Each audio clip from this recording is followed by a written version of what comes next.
All right, thank you so much for staying with us again. Let's now take you through the second segment of the show. We are going to be looking at the role of the youth and women ahead of the 2023 general elections. Okay, they say we are the leaders of tomorrow. Youth are the leaders of tomorrow. And of course, women too have a lot of role to play, considering the role they play at the home front. So we want to see how this will play out in the elections. As to an extent, it's like there has been this disparity between them and the male folks. Now, to join me look at this, we are being joined by two guests. From my immediate left is Ihe Dinyoye Ugochi Rose Valera. She's the deputy clerk from one of the high institutions around here, and she's a civil activist, a public affairs activist. Welcome to the show. All right, from my extreme left is Barrister Israel Adodo. He's a legal practitioner, and so they will be joining me to look at it. Good morning, Barrister Israel. Thank you for having me. Thank you very much. Okay, let's just start with Valera. What difference will your gender play in the forthcoming election? What difference will that play? Okay, I believe, women are becoming more involved in politics lately, as you can all say, especially young girls and all. Women are known to be home builders, and I believe that when women are more involved in politics, it promotes gender equality, although we know that political parity, it's going to be going to take a long time for political parity to be normal in Nigeria.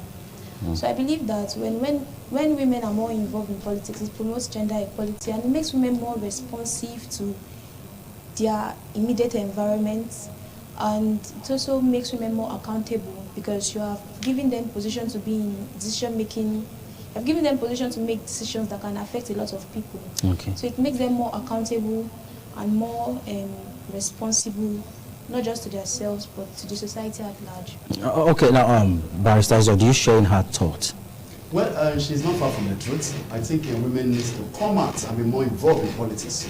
The reason for this is because before now, it appears women have been taken to a level in politics where they only come and wear those they are carrying. They wear Ashwebi, they come to the stadium, and they are sharing up whoever is the candidate. But I think it has gone beyond that. It is time for them to take their shift of place in political corridor. And thank God for the way our politics is, the dynamics. We are seeing that legislations are being rolled out, giving rooms for women to be actively involved. So there's no excuse. So it is high time that women stood up and take their place in politics. But there's this fear that they are the problem of themselves. Like when you have a contest between the male folk and the women folk, you see the women will just queue up with the man. They'll just give this serious support to the male. It's against their own gender. So how can we now start striking this balance so that we can have more of them? No, if you ask me, it is not always important for women to support women. Exactly. If a woman believes the person that was projected does not have capacity, she has the right to support a man. So what we should be looking at is not I'm voting her because she's a woman. I am casting my vote for her because she has the capacity. She has what it takes. So if on the other hand you look at a situation where you say women support women, I don't think you should come to politics at all. It will be myopic, it will be delimiting for a co-woman to say I'm not supporting another woman because she's a woman. No. I think what we should be looking at is, can this woman deliver? What is her antecedent? What can she do? Is she a home builder? How has she been able to manage her home? How has she been able to manage a little sphere of influence that she lives around? Those are things I should be looking at. So not because she's a woman, I won't support her. No, that's. Okay, Ugochi, some people have the opinion that the women are better off at home. They're better home builder than giving them the opportunity to be in power. Do you agree with that? I don't fully agree with that. I feel it's more of personal, not a general kind of assumption. Yeah, women are home builders, and a home is like a family. Family is the basic unit of the society. If a woman can build a home, she can build a society. That's what I believe. Okay, you are concurring to that. No, not I'm not with Israel now, Barrister Israel. No, on that issue, I think to be very wrong to think that the place of a woman in the society is to be at the home. If a woman can organize the home, it means there are ingredients within her to organize society. I know what it takes as a man to stay at home with my children. It is not easy. I admire women for that. It is a talent that God specially deposits in them. So in other words, you are saying if we now give them the opportunity to transcend these talents, they will do very well. They will do very well. Okay. Women are great leaders naturally, if encouraged. We can see the likes of Okonjo Iweala and many others in different countries that are legislators. Even though these laws that are discriminating girls and women, I think women will be in better position to reform these laws, these discriminatory laws that are discouraging women.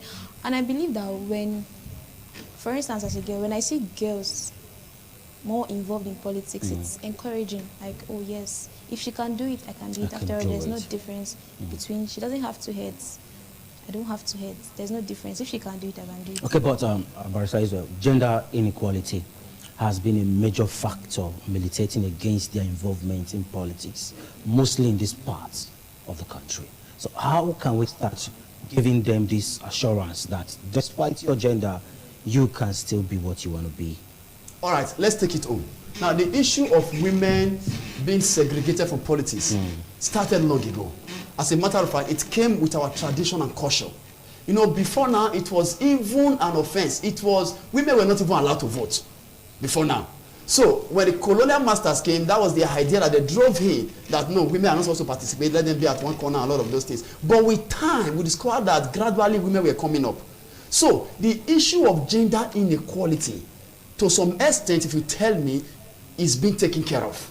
The government are putting modality in place to ensure this is resolved. So I don't think there's any silly anymore for women participating in politics. No limitation. No, there's no limitation. There's no limitation. Even the sky is not their limit. If they want to come whole heart, they can do it. Okay, you are agreeing to that? Not really. There are still limiting factors. Okay. Even some of these men still have the mind that, why will a woman rule me as a man that I am? That kind of thing. And also, I believe that women are not meant to, like, women are not minority. We are, if possible, more than half of the world's population. So when you involve women in political activities, you are affecting more than half of the world population and the society at large, children. And I believe women are more considerate or like. So the male politicians are not considered. No, like is that what you're trying to say? No, that's not what I'm trying to say. But the women participation in politics is very important. But just like you said, this gender inequality stuff, from the look of things, it's really going to take. It's going, but it's going to take a very long time. Okay, Israel, Adodo, let's come to you now. It seems the Nigerian youth are ready to participate in the election, considering the energy they put in the voters' registration process. Looking at the number that turned out to be that about 60–70% of those who registered are youth. But do you think that can have any meaningful effect or impact in the election? You started by saying that youth are suddenly wanting to participate. As a matter of fact, in this era, it is a crime for a youth not to be actively involved, not even involvement. It is a crime against posterity. It is a crime against the state for you not to be involved in politics. But there's no legal backing. No, there's no legal. I'm saying it. Okay. It's a crime against morality, as a matter of fact. Now, with the way the country is going, we have a population of an approximate 217 million, out of which 151 is predominantly youth. And who is youth? The national policy and youth policy state that anyone between the age of 18 and 35. Now look at it. If we have about 151 persons being youth between that age, and they are not actively involved in because whether you like it or not, whatever becomes the outcome of any political process or electionary process is going to affect the society, predominantly the youth, because there are those that are actively looking for job. There are those that their future that owns a future that is expecting things to change and things to become better. So it's something that at this point we have no choice. So now that we have seen that, I think INEC said about 73% of the registered voters are youth. And that's That never means the happened. power has now been returned back to us. So we have what it takes to dictate what happens. But the challenge we are having, sir, why I am afraid that it may not 100% influence the outcome of the election is because of the tribalistic approach with which these politicians are dividing the youth.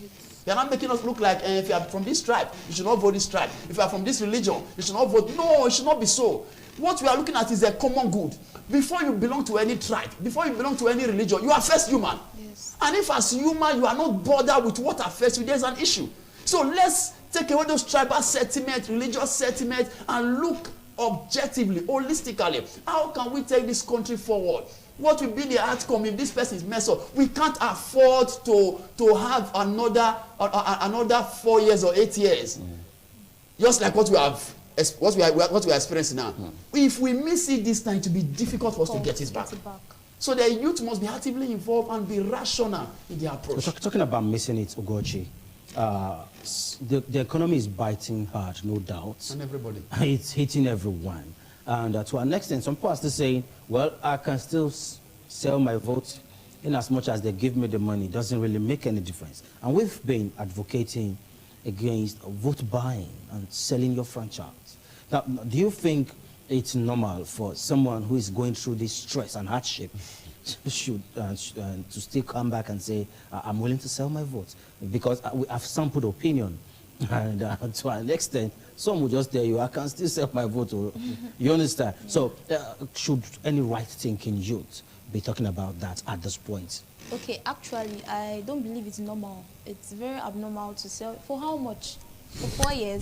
The next election is in 4 years. Are you selling your vote for 10,000 naira or for a bag of rice? Or for 5? Is that money going to take you from now till in 4 years' time? I feel poverty is a serious disease and can actually make this youth to have very myopic mindsets. Believing that if they sell their votes, they use the money to eat for how long? And also, from what I've been hearing about all this, they'll be like, if they give me money, I'll collect. After all, it's the country's money that they stole and all. But I will still vote who I want to vote. Okay, so you can still take the money and vote who you want to vote. That's what some of these youth are saying. Okay, we are living in a time where to get a bag of rice is like you're celebrating something big. If you can just afford a bag of rice, it calls for celebration. Do you think that this economy hardship will have a way of influencing their participation? It is influencing already. It is influencing. Most people are coming whole heart because they are tired. When you get to a situation where to afford a decent meal, they come and shoot. Now, one thing about hunger is that it drives you. Yes, but you determine where it drives you to. It can drive you to go to the knees of those that are your oppressor, or it can drive you to rebel against the oppressors. And I think that is what the youth ought to do. Let this hunger, let their hardship drive us to a point where we look at them high bob to high bob and say enough is enough. So the hardship in the economy is more reason why we should think. Remember the prodigal son in the Bible? When he stole or when he took from his father and he left, he went to a far country, he spent everything. He was not thinking. But when he got to a point and everything was finished, he looked at himself and said, no, I can't remain here. So hunger is good at times. It makes you think, it makes you sober, it makes you meditate. So now let's meditate and come out of our shell and let the hunger be a drive for us to rebel against the whole order. If that is not done, it's going to be very difficult for this country. We are going to have to wake up and say, no, we have suffered enough. I know what it takes for you to buy fuel now. And I learned that subsidy is almost being removed now, okay? Now, I know what it takes to buy fuel. I know what it takes to buy gas. I know what it takes to dress responsibly. I know what it takes to feed my family. I should not be sitting down comfortably and be looking at, no, those things should be a drive for me to say, no, these guys should leave that place. Let the better persons go there and see how change can be. Okay, talking about the better person, but some people are of the opinion that the youth are not ready to take over the baton of leadership. Some feel they should relax, it's not yet their time, while others feel like, well, just wait, let's groom you, we are still grooming you. Do you think the youth are not really mature enough to be in the hands of affair? I don't think so. Constitutionally, like you said, youth are 18 to 35 years of age. I don't think someone that is up to 30 years is not mature enough to lead a group of people. And I believe that youth are the leaders of tomorrow. So you cannot just be waiting for them until they get old When would they not become the leaders of the same tomorrow? Tomorrow can be the next Just day. like tomorrow is not coming. Yes. So that's just what I Now, believe. the current head of state and commander-in-chief of armed forces was in his 30s when he first of all When he started. came in power. And they are still telling the youth that you are the leaders of tomorrow. No, the youths are no longer the leaders of tomorrow. We are the leaders of today. Today. No. We are past that era where we have been. So we should not wait for tomorrow. Tomorrow is not coming. Tomorrow is too late. Now, But- tomorrow is forever. No, We are tomorrow. looking at today. It is high time the youth awake and know that there is something they can do about the political process. And now let me tell you the truth. If the youth are going to be actively involved in politics, and because like you said that the youth are not mature enough or they are not giving That's the opinion of some people. yes, that they are not ready. I've heard one of the candidates say it. I think the person of Atiku Abubakar, that the reason why the youth are not given a lot of opportunity because of those military eras, that those military eras truncated the political process, and because of that, the youth were not groomed. All right, that these people are going to be properly groomed. But since 1999, The they are youth still of them. grooming. No, How long? Okay, now, what kind of grooming? It could be a level of preparation. They are preparing the When you youth. look at No. Nigerian For how kind of long? politics, what politicians call grooming is the Machiavellian kind of politics. You have to break it down now. All those tactical politics where you are smart people. No, we have passed that era. We are in the era where we need smart people. You don't need to be. You know, they will tell you crooked tree last in the forest. The straight one are easily down. That you need to be crooked for you to. I read a book, The 12 Commandments of Nigerian Politics. When I read that book, I almost wept. That for you to be a politician, you must have this maneuvering spirit. No, you don't have to be cunning. You can be transparent, like we are seeing some candidates. You can be transparent and you can do good and you can do it well. So it is time for you to. There is no special training that we need at this point.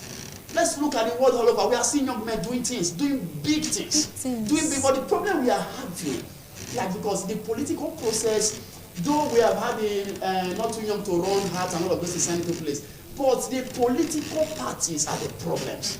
Because we have noticed from time to time that youth suddenly wake up few months to election. And the way political structure our parties are built is such a way that party structures are what control who eventually emerge as the party bearer. So the youth need to invade the parties. We need to get into parties, hold positions. Not in a political party where the youth leader is 60 and instead is the youth leader. We have passed those era. We need political party where youth 25, smart thinking people, IT driven, party youth leaders, and political parties where youth are given pride of place as delegates. Because now we know that delegates are the one that chooses or that do all of those things. So we need smart thinking youth. So it's time for you to invade parties. Be a card-carrying member of a political party. Be a decision maker in that party. So that you don't wait and at the end whoever they throws at you is who you now decide to support or not to support. So the youth must first be involved in party politics, not to wait every 4 years, at the end of every 4 years, then with your voters card, you want to go and vote. Who are you voting for? All right, now, Ugochi, to an extent, party structure have a way of limiting the female gender too, because when they are selling forms, they'll tell you it's 100 million for the male folks, and for the women, they can even give it almost free. They will say you can just have it free or just pay something for it. Don't you think that is in a way showing that they are not really equal to the male folks? Yeah, I think I read that somewhere that the forms are kind of, will I say, subsidized or discounted for women. Yes, for women. But I don't believe that the forms are given to women for free. It's either probably someone, maybe they have a sponsor that has more money than them, help them to get the form, or it's actually discounted. In some parties, it's almost free. It's almost free. In some political party. Just to encourage. It's to encourage women and to promote that So gender that means equality. it shows that they are not really relevant. No, we know that generally men have more money. So. No, that's the truth. It's okay. Men are more have- financially yes, buoyant. than women. So women don't have anything to No, do in women the political world then. They do. Okay, let's begin to wrap up, Barrister Israel. To an extent, it takes rigorous process to get PVC. The stress involved and everything, it takes time, and it's so strenuous. But the painful thing is, in the previous elections, we've seen cases where it's on that day you see young men sit down at home and play football. That will be the day they will be having appointments with friends and all of that. You know, for some of them, they will travel a night before the election just to change environments. they don't want to participate in the election. Are we going to see such play out again in 2023? From the look of things, I don't expect it. Because in those days, like you said, most times some of these youth were not even having voters card. But now, because of the OB factor, most of them have come out and they are putting. But even those with the voters card, that's the day they were going to be playing football. No, not you know, most times that one happens when you have, to some persons, you have two devils. two devils, exactly. You have to choose You don't between raise two devils. So they their look at it and say, please, whoever comes out, I'm not It's interested. not my business. But now that you have somebody you think Think. of the person for which you went out to go and get a voter's card. Not just Obi, Kwankoso is there. Yes, he's Rabi there. Kwankoso is there. A lot of them. Ashowore is there too. Yes. So people are thinking now that if I can come out to go and get voter's card, I think nothing stops you from voting. It will not be very nice for you to have gone through the rigor. We know how rigorous it was to get a voter's card. And at the end of that day, you are playing football. No, that's the No, we've seen it happen in the past. That's in the We've seen it happen in the past. But we don't expect. So we shouldn't expect that. No, the youth are hungry. The youth we are hungry. We want a meaningful change. Okay. And I don't see any youth sitting at home that day. No. And to add to what he said, Please go fine, ahead. we know that obviously there are certain people that have political apathy. They are not just interested in politics. But within that circle of friends, it's not possible that there is not one or two persons that are so much involved in political participation of their environment. They will be the ones to like encourage the others. Guy, why do you want to go and play ball on the day you're supposed to vote? Okay, if you want to play ball, first vote before you go. And that's what I believe. Okay, thank you so much for taking time. Barsa Israel, Dodo, thank you. Also, Ugochi, for taking time to come around. Despite the short notice, thank you so much, guys. All right, this is all we are drawing the curtain for the second segment.